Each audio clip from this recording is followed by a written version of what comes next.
안녕하세요. 칠기조날입니다. 우리는 인생을 살면서 크고 작은 수많은 선택의 갈림길에 서서 갈등합니다.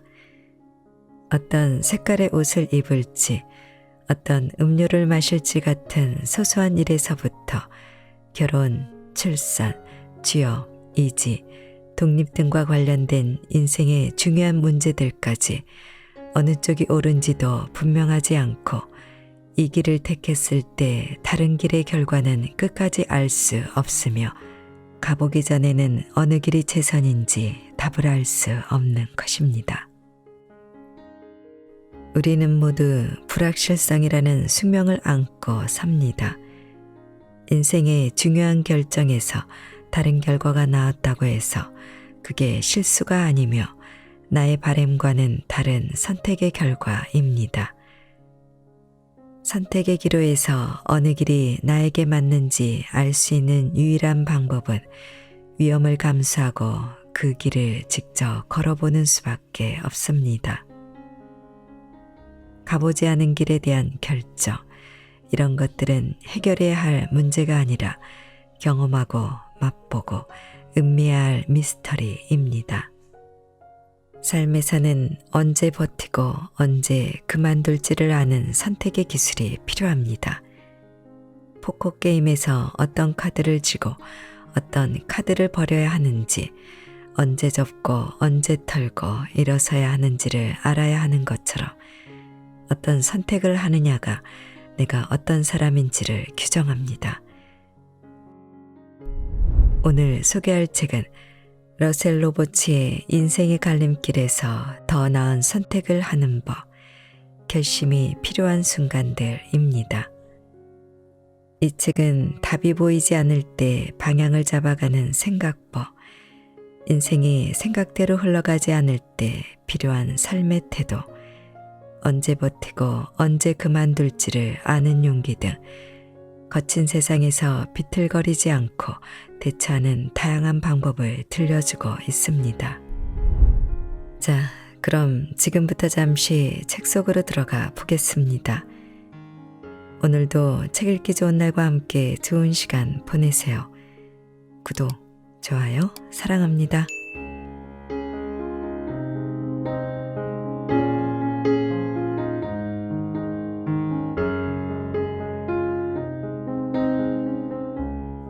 잘 산다는 것. 인생이 계획한 대로 흘러가지 않을 때. 언젠가 미국의 서술가 윌리엄 포크너는 책을 집필하는 과정을 다음과 같이 묘사했다. 캐릭터를 마음에 떠올립니다.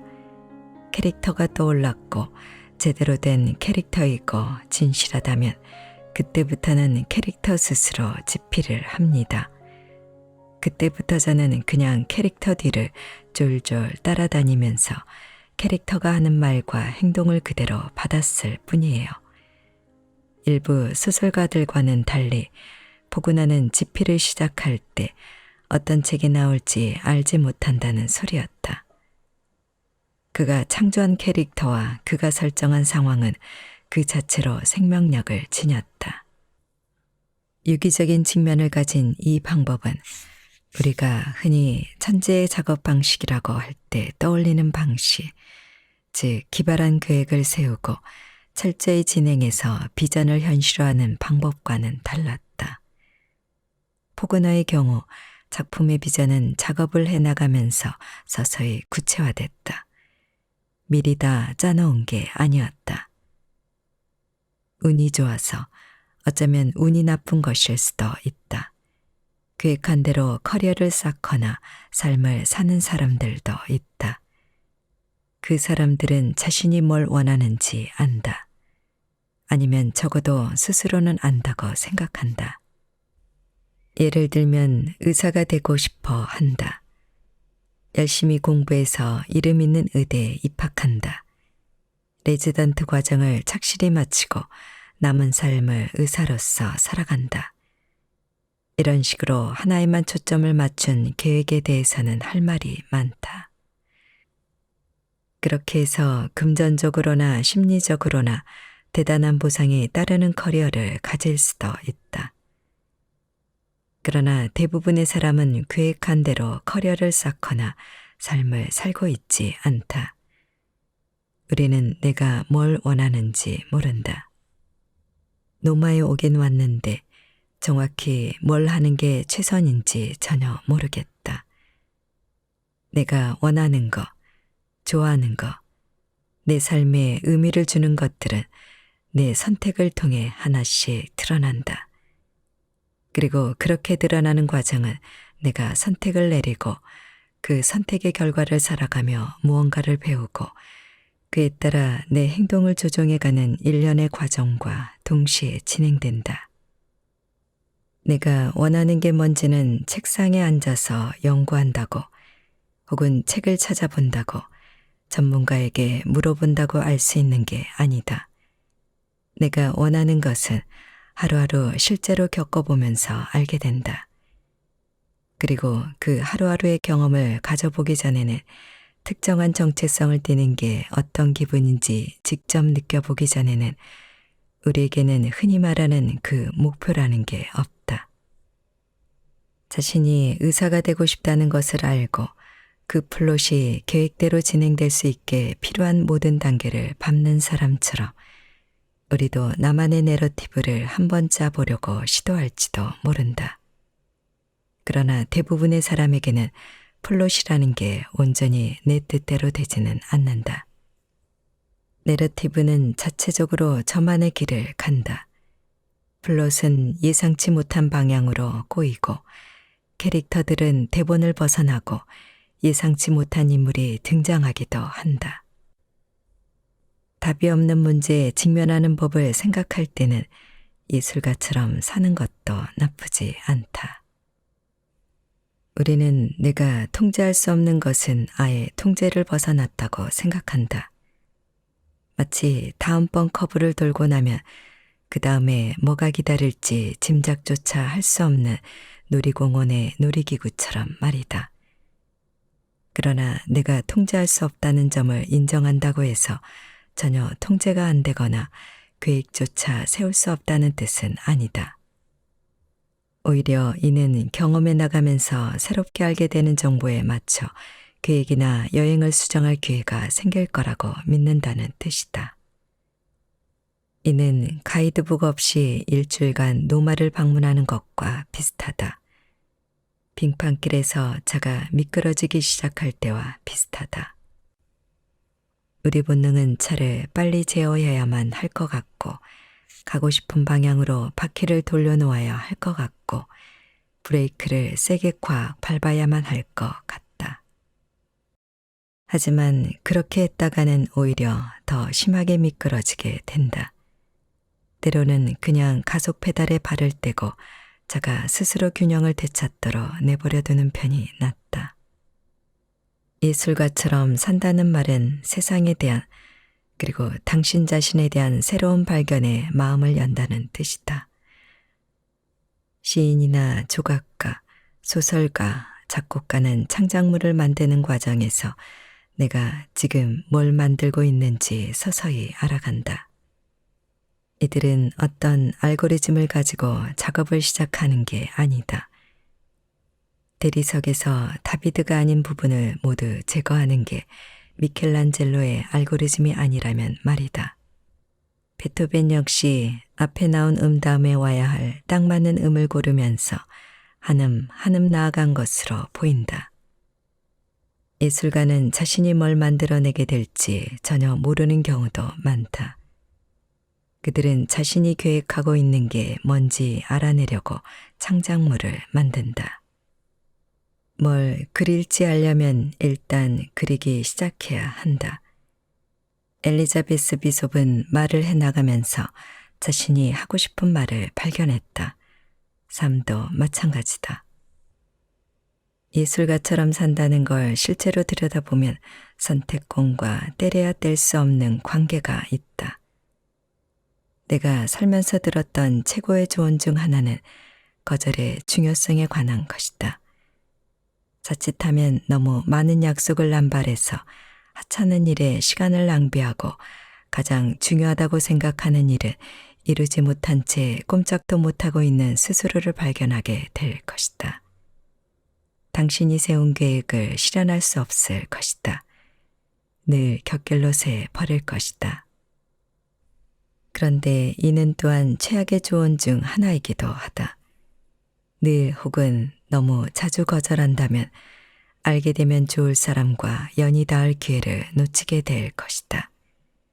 특별한 어떤 것, 어쩌면 소중한 무언가를 발견할 기회를 잃을 것이다.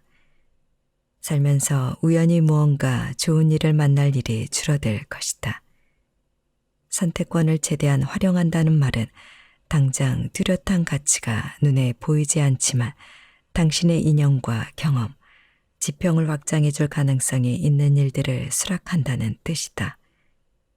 그렇게 되면 기회에 관해서 그리고 당신 자신에 관해서 더 많이 알게 될 것이다. 당신이 뭘 좋아하고 뭘 의미 있게 생각하는지 알게 될 것이다. 내가 전형적인 사람은 아닐 수도 있다.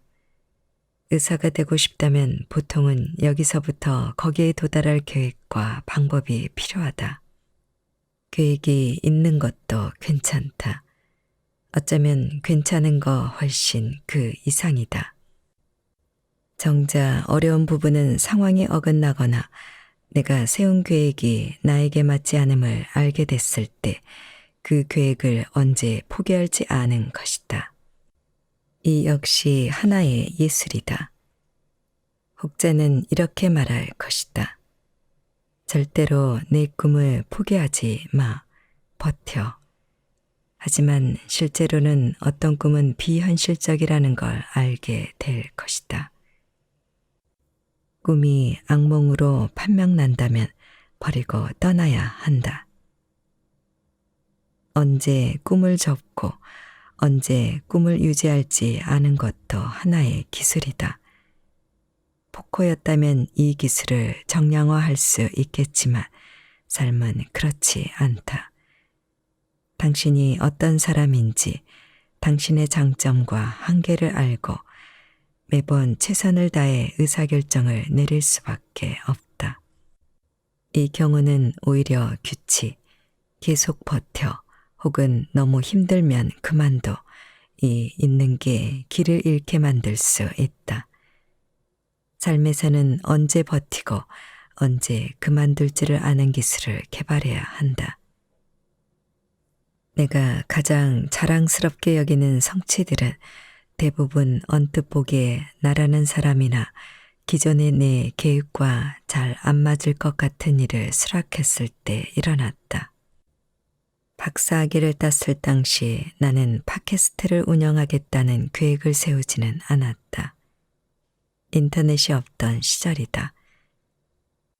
존 파폴라 감독이 느닷없이 내게 이메일을 보내와서 내 팟캐스트가 마음에 든다며 함께 일해보자고 했을 때도 나는 우리가 일종의 영상 같은 걸 만들게 될 줄은 알았지만 랩 배틀 영상을 2개나 저자와 파폴로 감독은 뮤직비디오 형식으로 경제학자 케인스와 하이에크가 랩 배틀을 벌이는 영상을 만들었다. 제작하게 될 줄은 우리 둘 다 예상치 못했다. 내 인생에서 잊지 못할 몇몇 대화는 내가 그냥 무심코 상대의 이야기에 귀를 기울였을 때 일어났다. 오늘은 내가 이야기의 주인공이 아니라고 생각할 수 있었던 그런 자리 말이다. 나는 그날의 대화에서 무언가를 이뤄야 한다는 계획이 없었다. 그냥 그 자리에 있었을 뿐인데 처음 보는 여성이 마음을 열고 본인 인생의 비극을 들려주었다. 자주 일어나는 일은 아니다. 하지만 아무런 선입견 없이 그냥 그 자리에 있어줄 수 있다는 것은 강력하고도 소중한 능력이다. 대화를 시작할 때 기본적으로 무언가를 주고받겠다는 계획, 이 대화를 통해 뭘 얻어가지, 이나 이야기의 주인공이 되겠다는 마음을 갖지 말라. 오히려 예술가와 같은 태도로 접근하라.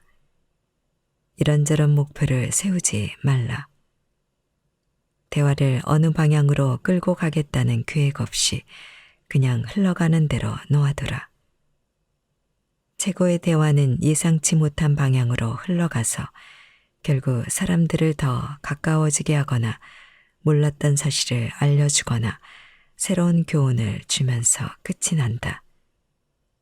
예술 작품과 마찬가지로 대화도 자체적인 생명력이 있다. 대화를 통제하겠다는 마음을 조금만 버리면 사람들의 마음이 열린다. 예술가처럼 산다는 것은 계획을 절대 세우지 말라거나 가만히 앉아서 삶의 정신을 쏘 빼놓을 때까지 기다리라는 얘기가 아니다. 당신의 경험과 당신이라는 사람이 서로 영향을 주고받고 있고 둘의 교류 방식은 마치 예술품과 창작자처럼 자체적인 생명력을 갖고 움직인다는 사실을 알라는 뜻이다. 최고의 가이드북을 가진 관광객이 세세한 여행 일정을 짜듯이 삶을 계획할 수 없다는 사실은 다들 알고 있다. 그렇게 본다면 우리가 사는 곳은 기차가 제 시간에 오지 않고 어떨 때는 아예 운행조차 하지 않는 곳임을 인정해야 한다. 우리가 최선의 노력을 다해도 기차는 예정 없는 곳에 멈춰서고 종종 선로를 이탈하고 제 갈 길을 간다. 그렇지만 핵심은 깜짝 놀랄 일이 생길 테니 마음의 준비를 하라는 게 아니다. 물론 사랑하는 사람이 죽고 당연히 합격할 줄 알았던 취업이 좌절되고 제출한 제안서가 거절당하기도 한다. 처음 만난 사람과 좋은 친구가 된다. 때로는 기다리던 배가 들어온다. 인생에는 놀랄 일이 가득하다. 여기에 새로운 것은 없다. 내 말은 그런 뜻밖의 일들, 차질, 예상치 못한 선물, 굴러들어온 행운, 우리를 정신없게 만드는 일들을 만났을 때 어떻게 대할 것이냐 하는 점이다. 삶을 예술가처럼 생각하는 또 하나의 방법은 글쓰기를 통해서 배울 수 있다. 이론적으로야 한 문장, 한 문장 조심스럽게 써 내려가는 것도 가능하다. 최고의 작가는 참을성 있게 딱 맞는 단어를 찾아내고 한 문장 한 문장 아름답게 엮어가는 사람이다. 예술가처럼 사는 마지막 방법은 당신 자신을 하나의 예술 작품으로 보는 것이다. 경제학자 제임스 뷰캐넌은 당신 자신을 하나의 공예품으로 볼 수 있다고 했다. 당신도 당신의 삶도 예술인데 예술가처럼 사는 것을 한번 상상해보라. 그게 어떤 걸까? 당신 자신을 빚어내야 할 찰흙으로 조각해야 할 대리석으로 본다는 뜻일 것이다. 당신 자신과 당신의 삶을 만들어지고 있는 하나의 작품으로 본다는 뜻이다. 인생은 당신이 쓰면서 동시에 읽고 있는 한 권의 책과 같다. 결말이 이래저래 해야 한다는 당신만의 계획이 있을지도 모른다. 그러나 위대한 책이 되려면 음미하고 곱씹고 소화하는 중간 과정이 필요하다. 읽고 나면 인생이 바뀌는 책처럼 말이다. 우리는 하나, 어쩌면 두세 개의 플롯이 꼬일 것도 예상해야 한다. 당신의 책이나 시 혹은 당신의 삶을 계획한 대로 나오게끔 집필할 수 있다고 상상할지도 모른다. 어쩌면 실제로 그런 글을 쓰고 그런 계획을 실행할 수 있을지도 모른다. 그러나 우리가 앞서 보았던 여러 교훈을 생각한다면 당신이 10대 때 혹은 20대 때 살아가고 싶었던 그 책은 나이가 든 당신에게는 최선의 책이 아닐 수도 있다. 그 책이 자신만의 방식으로 당신의 이야기를 써 내려가는 것을 허락해야 한다. 이런 시각에는 어느 정도의 자각이 필요하다. 그리고 그런 자각은 보통 나이나 경험과 함께 쌓인다. 앞서 말한 열망도 어느 정도 필요하다. 당신이 무엇을 향해 고군분투하고 있는지 정확한 형태나 윤곽은 모르더라도 개괄적이나마 당신이 어떤 사람이 되고 싶은지에 대한 생각이 필요하다. 이 열망은 그냥 더 나은 사람이 되는 것일 수도 있다. 우리는 작년보다 더 나은 사람이 되는 것처럼 말이다. 예술가는 몇 가지 능력을 가지고 세상에 태어난다. 우리 모두가 그렇다. 그 능력을 어떻게 사용할 것인가? 그 능력을 가지고 무엇을 빚을 것인가? 그 능력을 어떻게 더 발달시켜서 우리 삶을 더 나은 작품으로 빚을 것인가? 우리를 품고 있는 이 흙을 어떻게 받아들이고 이걸 어떻게 탈바꿈시켜서 아름다운 예술 작품으로 만들 것인가? 영화 바베트의 만찬은 믿기지 않는 한 예술가에 관한 이야기다. 이 예술가가 하녀로 일하는 집에는 독신인 두 자매가 산다. 자매는 인구가 줄어들고 있는 신앙심 깊은 작은 마을에서 아버지의 유산을 받들며 살아가려 애쓴다. 하녀 바베트는 뜻밖의 횡재를 하게 되고 그걸로 주인 자매와 얼마 안 되는 마을 사람들에게 기억에 남을 밤을 선사하기로 결심한다. 어마어마한 기교와 기술이 들어간 예술 수준의 만찬을 준비한 것이다. 바베트가 만든 음식을 맛본 누군가는 이렇게 말한다. 이 예술가의 마음에서 흘러나온 기나긴 외침이 온 세상을 울리는 듯하네요. 내가 최선을 다하게 해 주세요. 인생을 우리의 마음이 우리에게 하려는 말을 이런 식으로 이해하는 것도 나쁘지 않다. 우리에게는 여러 가지 능력이 있다. 일부는 주어진 것이고 일부는 노력으로 얻은 것이다. 그런 재능과 우리에게 주어진 소중한 시간을 남김없이 다 사용해야 한다. 문제는 우리가 목표를 향해 전속력으로 이리 뛰고 저리 뛰는 게 최선을 다하는 거라고 착각하는 경우가 너무나 많다는 것이다. 납비에 관한 이야기가 하나 있다. 납비가 뛰어가는 남자와 마주쳤다. 남자는 미친 듯이 앞으로 달리고 있었다. 자네 어딜 그리 급하게 가나? 납비가 물었다. 제 삶을 뒤쫓고 있습니다. 남자가 대답했다. 아마 그건 자네 뒤에 있을 걸세. 납비가 말했다. 자네는 삶에서 멀어지고 있어. 노마 여행 계획을 도와줄 썩 괜찮은 가이드북들도 있다. 정확하고 빡빡한 세부 일정표를 만들 수도 있다. 사전에 당신이 최선이라고 결정한 것들을 볼 수 있게 전체 여행을 세세하게 연출할 수도 있다. 반면에 무슨 일이 벌어질지, 뭐가 마음에 들지, 찬찬히 두고 볼 시간을 남겨두는 관광객도 있다. 잘 산다는 것은 두 가지 방법을 적절히 섞는 것이다. 이게 당연한데도 어쩐 일인지 우리는 여행 계획을 처음부터 끝까지 다 세워놓는 관광객은 합리적이라 생각하고 아무것도 안 할 시간을 끼워놓은 관광객이나 한가로이 거닐며 도시를 한껏 느끼고 있는 사람은 목적이 없다고 생각한다. 때로는 목적이 없는 편이 어디를 목적으로 삼아야 할지 발견하는 데 도움이 될 텐데 말이다. 때로는 그냥 앉아서 기다리며 무슨 일이 벌어질지 지켜보는 편이 낫다. 때로는 그저 기다리는 게 최선을 다하는 것일 수 있다. 빈둥거리며 기다리라는 게 아니다. 주의 깊게 기다려야 한다. 주의를 기울이는 게 중요하다.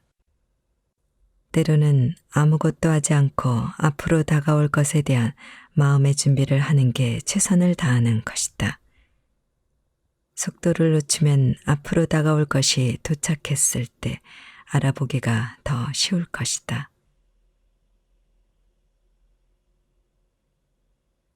최고의 질문들. 우리의 가슴을 뛰게 하는 것들. 삶을 내비게이션이나 누비큐브처럼 생각하고 싶을 것이다. 목표를 이루려면 여기에서 출발해 거기에 도달할 계획이 필요하다고.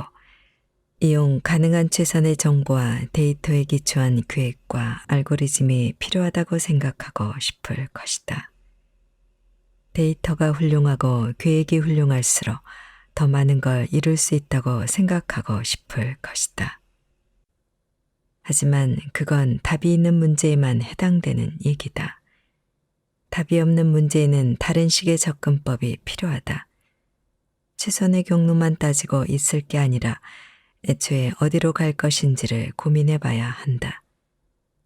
인생을 마치 최대한 앞을 내다보며 행복이나 웰빙을 극대화해야 하는 의사결정 지점의 연속물인 것처럼 생각하지 말라. 앞서 말한 것처럼 인생을 하나의 긴 여정으로 생각하라. 동행, 사랑하는 사람이나 친구이 있어야 할까? 그렇다면 누구에게 함께 가자고 청해야 할까? 여정을 지속하는 동안 나는 동행자들을 어떻게 대해야 할까? 단순히 나만을 가장 행복하게 만드는 비전이 아니라 동행자와 공유하는 비전을 바탕으로 여행 일정표를 짠다면 내 여행은 무엇이 달라질까? 이 여정에서 나는 어떤 원칙을 가지고 어떻게 적용해야 할까? 어떻게 해야 기분 좋고 우연한 발견을 경험할 여지를 만들 수 있을까? 예상치 못한 것이 예상되는, 예상할 수 없고 피할 수도 없는 현실을 위한 여지를 만들 수 있을까? 길이 서서히 드러나고 펼쳐지도록 그대로 내버려둘 용기가 나에게 있을까? 나 자신과 내 본 모습, 내가 사는 방식과 사랑하는 방식의 서서히 모습을 드러내고 그대로 펼쳐지게 내버려둘 용기가 나에게 있을까? 기계적인 방식이 아니라 유기적인 무언가처럼 진행되도록 내버려둘 수 있을까? 이런 것들은 답이 있는 질문이 아니다. 이런 것들은 해결해야 할 문제가 아니라 경험하고 맛보고 음미해야 할 미스터리다. 세상 천지에는 당신이 자기만의 철학 안에서 꿈꾸는 것들, 살아가면서 저기쯤 있을 거라고 기대할 수 있는 것들보다 훨씬 더 많은 것들이 있다. 인생에는 내비게이션이 없다. 다만 당신이 만들어가는 하나의 공예품으로서의 당신 자신을 계속해서 다듬는 것은 가능하다. 우리는 본능적으로 이렇게 묻고 싶어진다. 그게 나한테 뭐가 좋아? 내가 이걸 좋아할까? 이게 재미있을까? 수많은 삶의 영역에서 이런 질문도 출발점으로는 그리 나쁘지 않다. 하지만 답이 없는 문제라면 잘 산 인생을 추구하라. 그러면 당신이 미리 계획하거나 희망할 수 있는 것보다 훨씬 더 좋은 것들이 기다리고 있을지도 모른다. 행복은 적어도 재미있고 당신을 기분 좋게 해주는 것이라는 의미에서는 과대평가되어 있다. 행복은 설문조사에서처럼 단순하게 1에서 5 사이의 숫자로 답할 수 있는 게 아니다. 행복은 인간이 혹은 정책 이반자들이 목표로 삼을 만한 게 아니다. 의미, 목적, 사랑, 인간적 성장, 재능을 최대치로 활용하는 것, 바로 이런 것들이 우리의 가슴을 노래하게 한다. 이런 것들은 우리를 우리 자신보다 더 위대한 무언가로 키워낸다. 삶에는 과학이나 과학적 방법론이 미칠 수 없는 부분이 있다고 하면 종종 비이성적이거나 반과학적이라는 소리를 듣는다. 그러나 과학의 영역에는 과학을 사용하고 과학에 해당하지 않는 곳에서는 과학을 사용하지 않는 게 훌륭한 과학의 핵심이다. 과학이 어디까지 해당되고 어디가 과학의 한계인지 아는 것은 미덕이다. 건강은 겸손의 신호다. 세상에는 우리가 모르는 것들도 있다. 어쩌면 어떤 것들은 앞으로도 영영 알 수 없을 것이다. 그러나 우리가 살면서 경험할 수 있는 최고의 것들은 우리가 알거나 모르는 어떤 것이 아닌 경우가 많다. 최고의 질문은 답이 없는 질문들이다. 연재 만화 켈빈과 홉스의 마지막 편에서 작가 빌 워터스는 6살짜리 꼬마 켈빈과 호랑이 인형 홉스가 썰매를 타고 눈 덮인 언덕을 신나게 달려 내려오는 모습을 보여준다.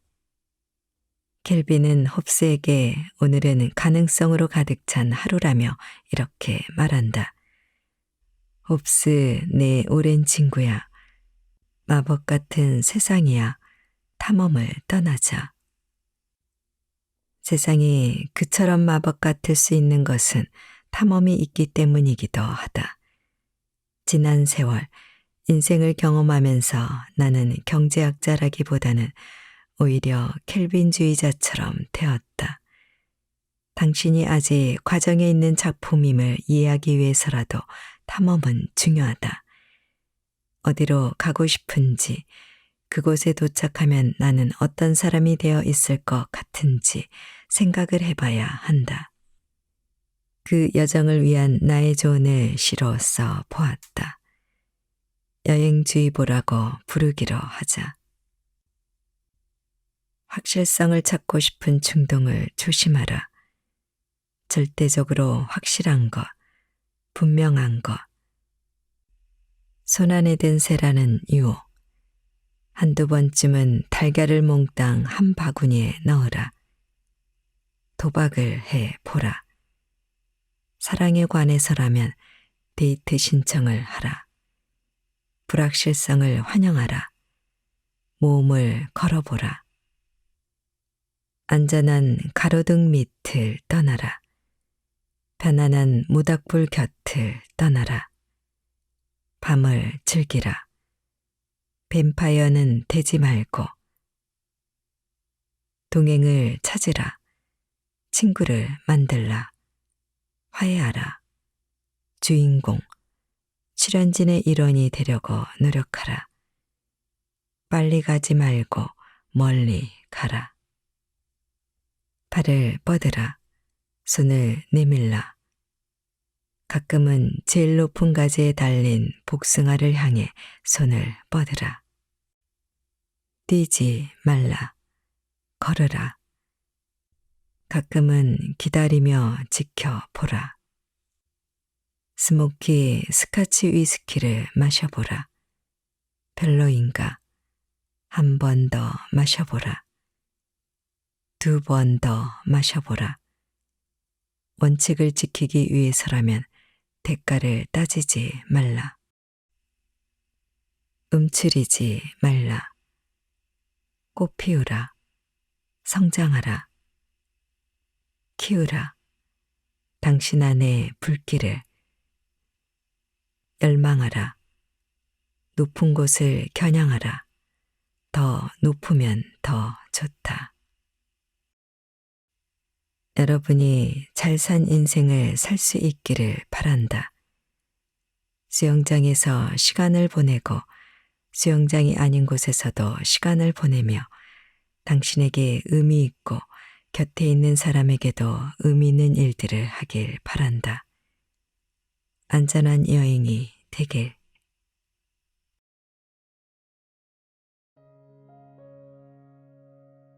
지금부터 한 번 더 읽어드리겠습니다. 편안한 시간 되세요. 잘 산다는 것. 인생이 계획한 대로 흘러가지 않을 때. 언젠가 미국의 서술가 윌리엄 포크너는 책을 집필하는 과정을 다음과 같이 묘사했다. 캐릭터를 마음에 떠올립니다. 캐릭터가 떠올랐고 제대로 된 캐릭터이고 진실하다면 그때부터는 캐릭터 스스로 집필을 합니다. 그때부터 저는 그냥 캐릭터 뒤를 쫄쫄 따라다니면서 캐릭터가 하는 말과 행동을 그대로 받았을 뿐이에요. 일부 소설가들과는 달리 포근하는 집필을 시작할 때 어떤 책이 나올지 알지 못한다는 소리였다. 그가 창조한 캐릭터와 그가 설정한 상황은 그 자체로 생명력을 지녔다. 유기적인 측면을 가진 이 방법은 우리가 흔히 천재의 작업 방식이라고 할 때 떠올리는 방식, 즉 기발한 계획을 세우고 철저히 진행해서 비전을 현실화하는 방법과는 달랐다. 포그너의 경우 작품의 비전은 작업을 해나가면서 서서히 구체화됐다. 미리 다 짜놓은 게 아니었다. 운이 좋아서 어쩌면 운이 나쁜 것일 수도 있다. 계획한 대로 커리어를 쌓거나 삶을 사는 사람들도 있다. 그 사람들은 자신이 뭘 원하는지 안다. 아니면 적어도 스스로는 안다고 생각한다. 예를 들면 의사가 되고 싶어 한다. 열심히 공부해서 이름 있는 의대에 입학한다. 레지던트 과정을 착실히 마치고 남은 삶을 의사로서 살아간다. 이런 식으로 하나에만 초점을 맞춘 계획에 대해서는 할 말이 많다. 그렇게 해서 금전적으로나 심리적으로나 대단한 보상이 따르는 커리어를 가질 수도 있다. 그러나 대부분의 사람은 계획한 대로 커리어를 쌓거나 삶을 살고 있지 않다. 우리는 내가 뭘 원하는지 모른다. 노마에 오긴 왔는데 정확히 뭘 하는 게 최선인지 전혀 모르겠다. 내가 원하는 거, 좋아하는 거, 내 삶에 의미를 주는 것들은 내 선택을 통해 하나씩 드러난다. 그리고 그렇게 드러나는 과정은 내가 선택을 내리고 그 선택의 결과를 살아가며 무언가를 배우고 그에 따라 내 행동을 조정해가는 일련의 과정과 동시에 진행된다. 내가 원하는 게 뭔지는 책상에 앉아서 연구한다고 혹은 책을 찾아본다고 전문가에게 물어본다고 알 수 있는 게 아니다. 내가 원하는 것은 하루하루 실제로 겪어보면서 알게 된다. 그리고 그 하루하루의 경험을 가져보기 전에는 특정한 정체성을 띠는 게 어떤 기분인지 직접 느껴보기 전에는 우리에게는 흔히 말하는 그 목표라는 게 없다. 자신이 의사가 되고 싶다는 것을 알고 그 플롯이 계획대로 진행될 수 있게 필요한 모든 단계를 밟는 사람처럼 우리도 나만의 내러티브를 한번 짜보려고 시도할지도 모른다. 그러나 대부분의 사람에게는 플롯이라는 게 온전히 내 뜻대로 되지는 않는다. 내러티브는 자체적으로 저만의 길을 간다. 플롯은 예상치 못한 방향으로 꼬이고 캐릭터들은 대본을 벗어나고 예상치 못한 인물이 등장하기도 한다. 답이 없는 문제에 직면하는 법을 생각할 때는 예술가처럼 사는 것도 나쁘지 않다. 우리는 내가 통제할 수 없는 것은 아예 통제를 벗어났다고 생각한다. 마치 다음번 커브를 돌고 나면 그 다음에 뭐가 기다릴지 짐작조차 할 수 없는 놀이공원의 놀이기구처럼 말이다. 그러나 내가 통제할 수 없다는 점을 인정한다고 해서 전혀 통제가 안 되거나 계획조차 세울 수 없다는 뜻은 아니다. 오히려 이는 경험해 나가면서 새롭게 알게 되는 정보에 맞춰 계획이나 여행을 수정할 기회가 생길 거라고 믿는다는 뜻이다. 이는 가이드북 없이 일주일간 노마를 방문하는 것과 비슷하다. 빙판길에서 차가 미끄러지기 시작할 때와 비슷하다. 우리 본능은 차를 빨리 제어해야만 할 것 같고 가고 싶은 방향으로 바퀴를 돌려놓아야 할 것 같고 브레이크를 세게 콱 밟아야만 할 것 같다. 하지만 그렇게 했다가는 오히려 더 심하게 미끄러지게 된다. 때로는 그냥 가속 페달에 발을 떼고 차가 스스로 균형을 되찾도록 내버려 두는 편이 낫다. 예술가처럼 산다는 말은 세상에 대한 그리고 당신 자신에 대한 새로운 발견에 마음을 연다는 뜻이다. 시인이나 조각가, 소설가, 작곡가는 창작물을 만드는 과정에서 내가 지금 뭘 만들고 있는지 서서히 알아간다. 이들은 어떤 알고리즘을 가지고 작업을 시작하는 게 아니다. 대리석에서 다비드가 아닌 부분을 모두 제거하는 게 미켈란젤로의 알고리즘이 아니라면 말이다. 베토벤 역시 앞에 나온 다음에 와야 할 딱 맞는 음을 고르면서 한음 한음 나아간 것으로 보인다. 예술가는 자신이 뭘 만들어내게 될지 전혀 모르는 경우도 많다. 그들은 자신이 계획하고 있는 게 뭔지 알아내려고 창작물을 만든다. 뭘 그릴지 알려면 일단 그리기 시작해야 한다. 엘리자베스 비숍은 말을 해나가면서 자신이 하고 싶은 말을 발견했다. 삶도 마찬가지다. 예술가처럼 산다는 걸 실제로 들여다보면 선택권과 떼려야 뗄 수 없는 관계가 있다. 내가 살면서 들었던 최고의 조언 중 하나는 거절의 중요성에 관한 것이다. 자칫하면 너무 많은 약속을 남발해서 하찮은 일에 시간을 낭비하고 가장 중요하다고 생각하는 일을 이루지 못한 채 꼼짝도 못하고 있는 스스로를 발견하게 될 것이다. 당신이 세운 계획을 실현할 수 없을 것이다. 늘 곁길로 새 버릴 것이다. 그런데 이는 또한 최악의 조언 중 하나이기도 하다. 늘 혹은 너무 자주 거절한다면 알게 되면 좋을 사람과 연이 닿을 기회를 놓치게 될 것이다. 특별한 어떤 것, 어쩌면 소중한 무언가를 발견할 기회를 잃을 것이다. 살면서 우연히 무언가 좋은 일을 만날 일이 줄어들 것이다. 선택권을 최대한 활용한다는 말은 당장 뚜렷한 가치가 눈에 보이지 않지만 당신의 인연과 경험, 지평을 확장해 줄 가능성이 있는 일들을 수락한다는 뜻이다. 그렇게 되면 기회에 관해서 그리고 당신 자신에 관해서 더 많이 알게 될 것이다. 당신이 뭘 좋아하고 뭘 의미 있게 생각하는지 알게 될 것이다. 내가 전형적인 사람은 아닐 수도 있다. 의사가 되고 싶다면 보통은 여기서부터 거기에 도달할 계획과 방법이 필요하다. 계획이 있는 것도 괜찮다. 어쩌면 괜찮은 거 훨씬 그 이상이다.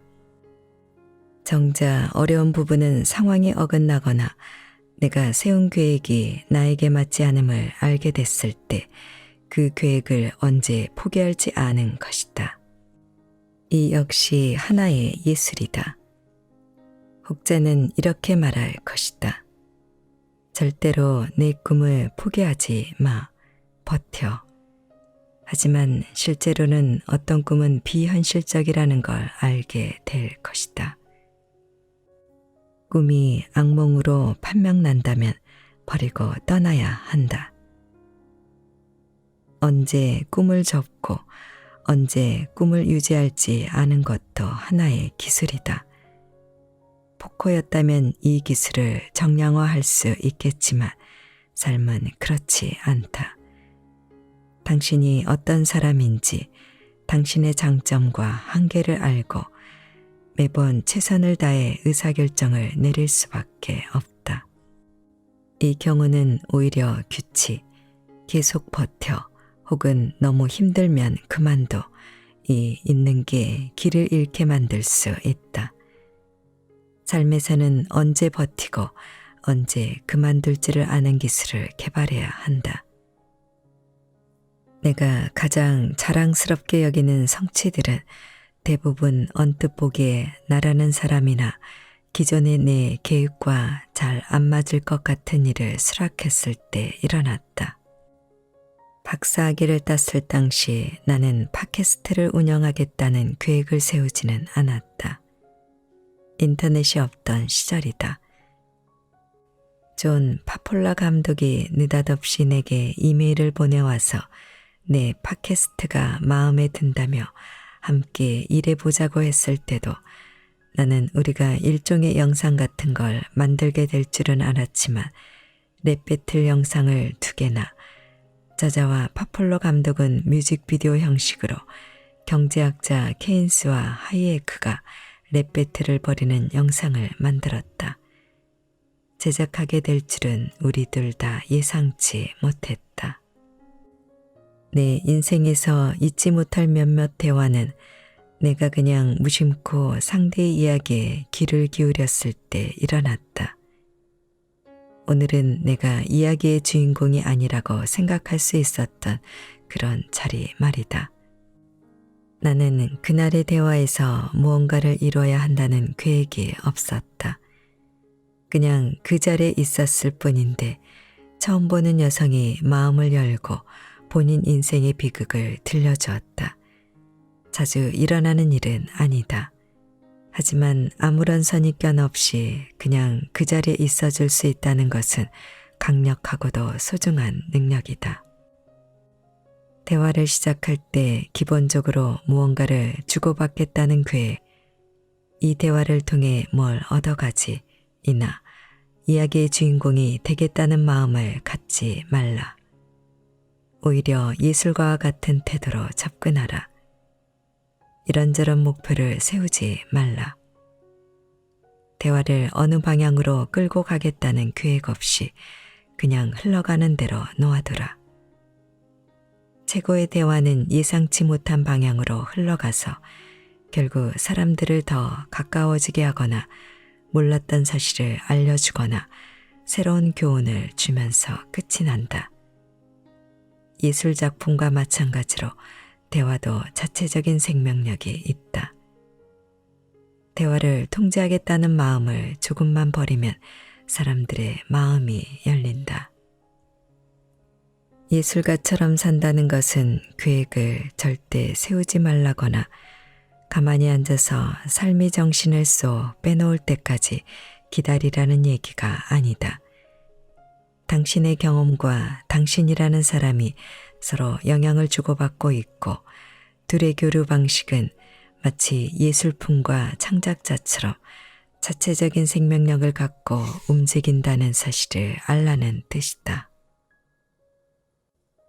최고의 가이드북을 가진 관광객이 세세한 여행 일정을 짜듯이 삶을 계획할 수 없다는 사실은 다들 알고 있다.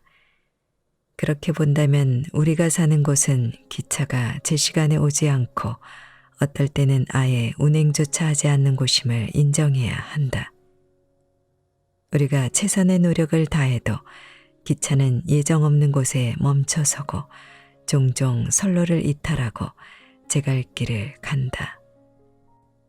그렇지만 핵심은 깜짝 놀랄 일이 생길 테니 마음의 준비를 하라는 게 아니다. 물론 사랑하는 사람이 죽고 당연히 합격할 줄 알았던 취업이 좌절되고 제출한 제안서가 거절당하기도 한다. 처음 만난 사람과 좋은 친구가 된다. 때로는 기다리던 배가 들어온다. 인생에는 놀랄 일이 가득하다. 여기에 새로운 것은 없다. 내 말은 그런 뜻밖의 일들, 차질, 예상치 못한 선물, 굴러들어온 행운, 우리를 정신없게 만드는 일들을 만났을 때 어떻게 대할 것이냐 하는 점이다.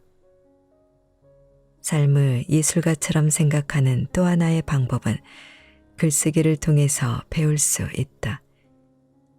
이론적으로야 한 문장, 한 문장 조심스럽게 써 내려가는 것도 가능하다.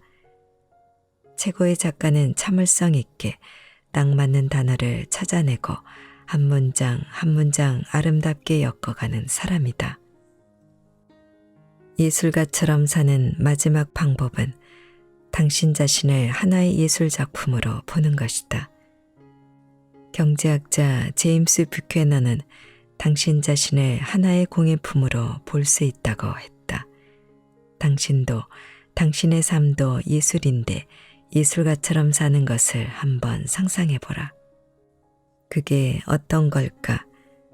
당신 자신을 빚어내야 할 찰흙으로 조각해야 할 대리석으로 본다는 뜻일 것이다. 당신 자신과 당신의 삶을 만들어지고 있는 하나의 작품으로 본다는 뜻이다. 인생은 당신이 쓰면서 동시에 읽고 있는 한 권의 책과 같다. 결말이 이래저래 해야 한다는 당신만의 계획이 있을지도 모른다.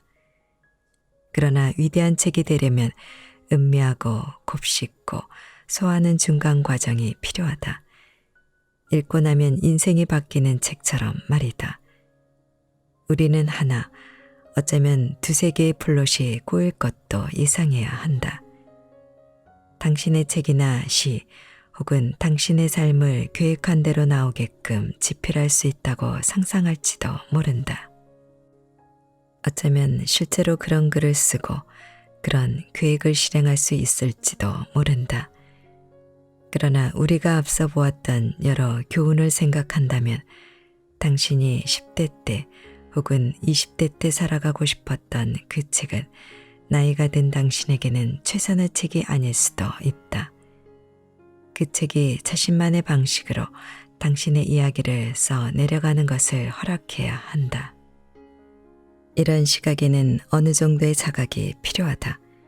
그리고 그런 자각은 보통 나이나 경험과 함께 쌓인다. 앞서 말한 열망도 어느 정도 필요하다.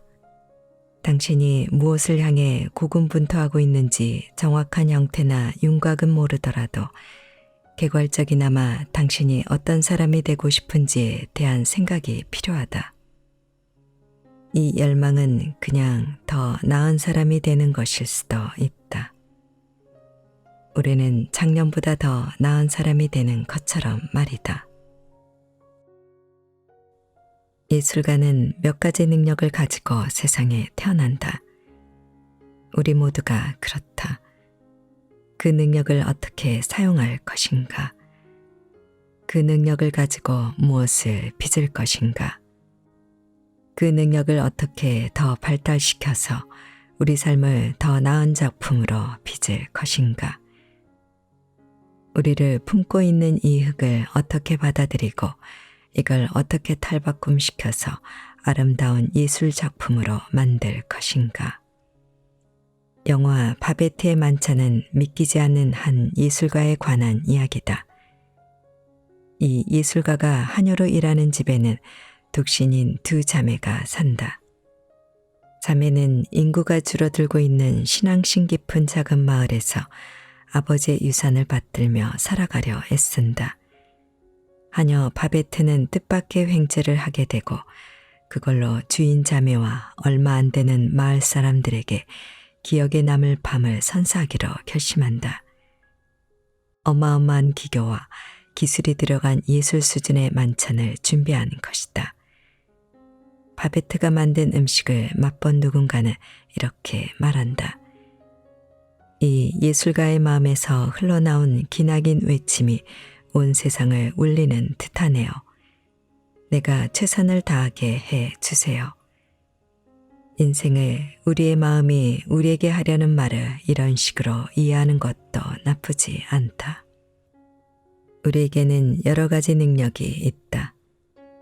일부는 주어진 것이고 일부는 노력으로 얻은 것이다. 그런 재능과 우리에게 주어진 소중한 시간을 남김없이 다 사용해야 한다. 문제는 우리가 목표를 향해 전속력으로 이리 뛰고 저리 뛰는 게 최선을 다하는 거라고 착각하는 경우가 너무나 많다는 것이다. 납비에 관한 이야기가 하나 있다. 납비가 뛰어가는 남자와 마주쳤다.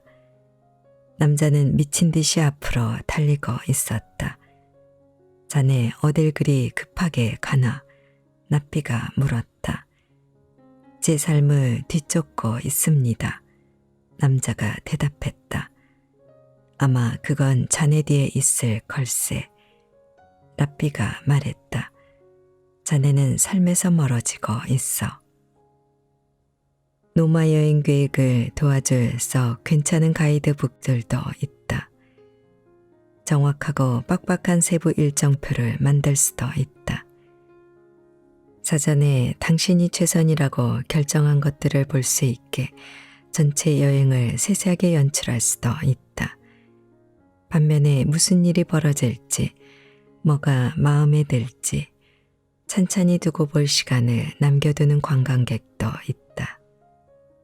잘 산다는 것은 두 가지 방법을 적절히 섞는 것이다.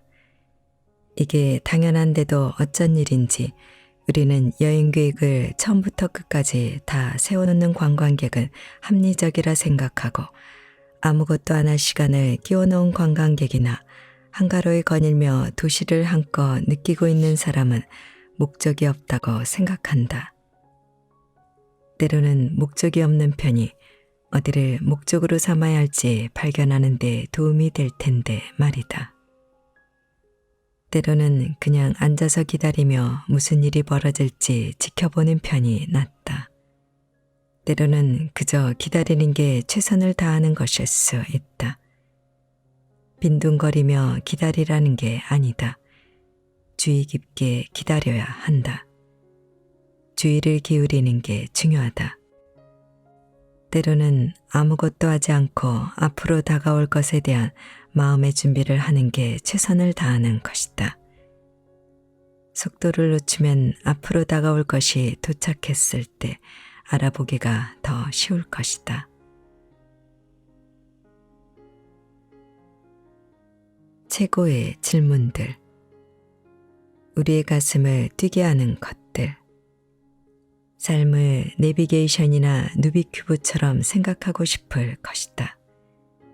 목표를 이루려면 여기에서 출발해 거기에 도달할 계획이 필요하다고.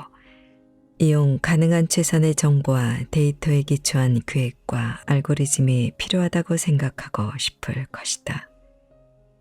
데이터가 훌륭하고 계획이 훌륭할수록 더 많은 걸 이룰 수 있다고 생각하고 싶을 것이다. 하지만 그건 답이 있는 문제에만 해당되는 얘기다. 답이 없는 문제에는 다른 식의 접근법이 필요하다. 최선의 경로만 따지고 있을 게 아니라 애초에 어디로 갈 것인지를 고민해 봐야 한다. 인생을 마치 최대한 앞을 내다보며 행복이나 웰빙을 극대화해야 하는 의사결정 지점의 연속물인 것처럼 생각하지 말라. 앞서 말한 것처럼 인생을 하나의 긴 여정으로 생각하라. 동행, 사랑하는 사람이나 친구이 있어야 할까? 그렇다면 누구에게 함께 가자고 청해야 할까? 여정을 지속하는 동안 나는 동행자들을 어떻게 대해야 할까? 단순히 나만을 가장 행복하게 만드는 비전이 아니라 동행자와 공유하는 비전을 바탕으로 여행 일정표를 짠다면 내 여행은 무엇이 달라질까? 이 여정에서 나는 어떤 원칙을 가지고 어떻게 적용해야 할까? 어떻게 해야 기분 좋고 우연한 발견을 경험할 여지를 만들 수 있을까? 예상치 못한 것이 예상되는, 예상할 수 없고 피할 수도 없는 현실을 위한 여지를 만들 수 있을까? 길이 서서히 드러나고 펼쳐지도록 그대로 내버려둘 용기가 나에게 있을까? 나 자신과 내 본 모습, 내가 사는 방식과 사랑하는 방식의 서서히 모습을 드러내고 그대로 펼쳐지게 내버려둘 용기가 나에게 있을까? 기계적인 방식이 아니라 유기적인 무언가처럼 진행되도록 내버려둘 수 있을까? 이런 것들은 답이 있는 질문이 아니다. 이런 것들은 해결해야 할 문제가 아니라 경험하고 맛보고 음미해야 할 미스터리다. 세상 천지에는 당신이 자기만의 철학 안에서 꿈꾸는 것들, 살아가면서 저기쯤 있을 거라고 기대할 수 있는 것들보다 훨씬 더 많은 것들이 있다. 인생에는 내비게이션이 없다. 다만 당신이 만들어가는 하나의 공예품으로서의 당신 자신을 계속해서 다듬는 것은 가능하다. 우리는 본능적으로 이렇게 묻고 싶어진다. 그게 나한테 뭐가 좋아? 내가 이걸 좋아할까? 이게 재미있을까? 수많은 삶의 영역에서 이런 질문도 출발점으로는 그리 나쁘지 않다. 하지만 답이 없는 문제라면 잘 산 인생을 추구하라. 그러면 당신이 미리 계획하거나 희망할 수 있는 것보다 훨씬 더 좋은 것들이 기다리고 있을지도 모른다. 행복은 적어도 재미있고 당신을 기분 좋게 해주는 것이라는 의미에서는 과대평가되어 있다. 행복은 설문조사에서처럼 단순하게 1에서 5 사이의 숫자로 답할 수 있는 게 아니다. 행복은 인간이 혹은 정책 이반자들이 목표로 삼을 만한 게 아니다. 의미, 목적, 사랑, 인간적 성장, 재능을 최대치로 활용하는 것, 바로 이런 것들이 우리의 가슴을 노래하게 한다. 이런 것들은 우리를 우리 자신보다 더 위대한 무언가로 키워낸다. 삶에는 과학이나 과학적 방법론이 미칠 수 없는 부분이 있다고 하면 종종 비이성적이거나 반과학적이라는 소리를 듣는다. 그러나 과학의 영역에는 과학을 사용하고 과학이 해당하지 않는 곳에서는 과학을 사용하지 않는 게 훌륭한 과학의 핵심이다. 과학이 어디까지 해당되고 어디가 과학의 한계인지 아는 것은 미덕이다. 건강은 겸손의 신호다. 세상에는 우리가 모르는 것들도 있다. 어쩌면 어떤 것들은 앞으로도 영영 알 수 없을 것이다. 그러나 우리가 살면서 경험할 수 있는 최고의 것들은 우리가 알거나 모르는 어떤 것이 아닌 경우가 많다. 최고의 질문은 답이 없는 질문들이다. 연재 만화 켈빈과 홉스의 마지막 편에서 작가 빌 워터스는 6살짜리 꼬마 켈빈과 호랑이 인형 홉스가 썰매를 타고 눈 덮인 언덕을 신나게 달려 내려오는 모습을 보여준다. 켈빈은 홉스에게 오늘은 가능성으로 가득 찬 하루라며 이렇게 말한다. 홉스, 내 오랜 친구야. 마법 같은 세상이야.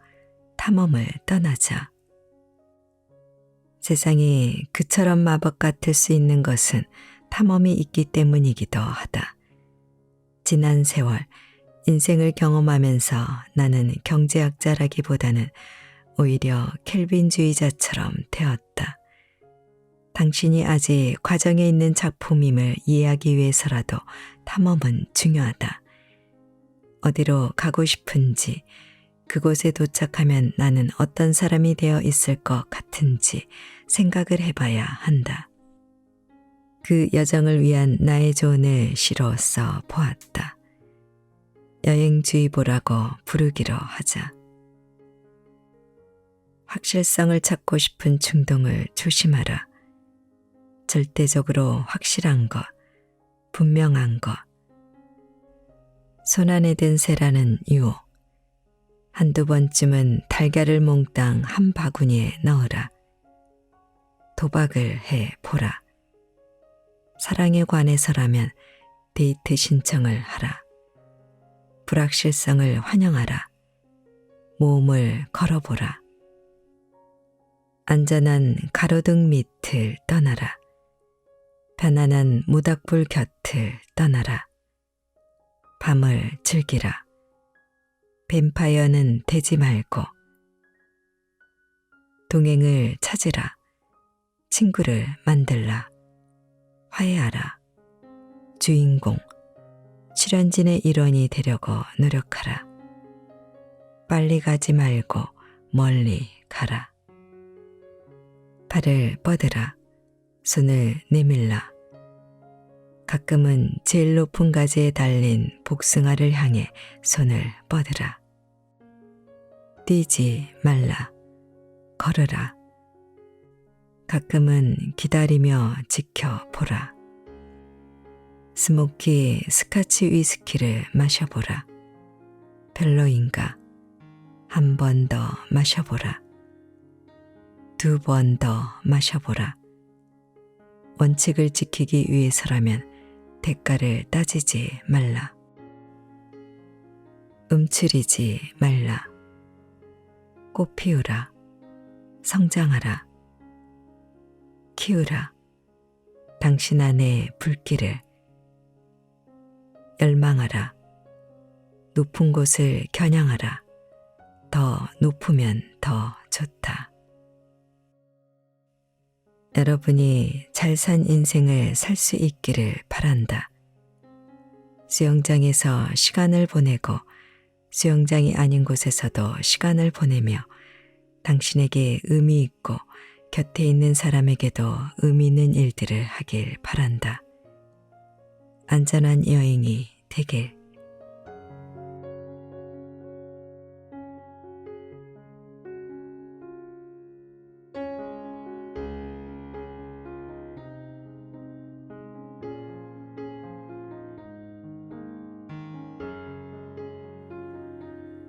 책 읽기 좋은 날 오늘은 여기까지입니다. 안전하고 포근한 시간 되세요. 사랑합니다.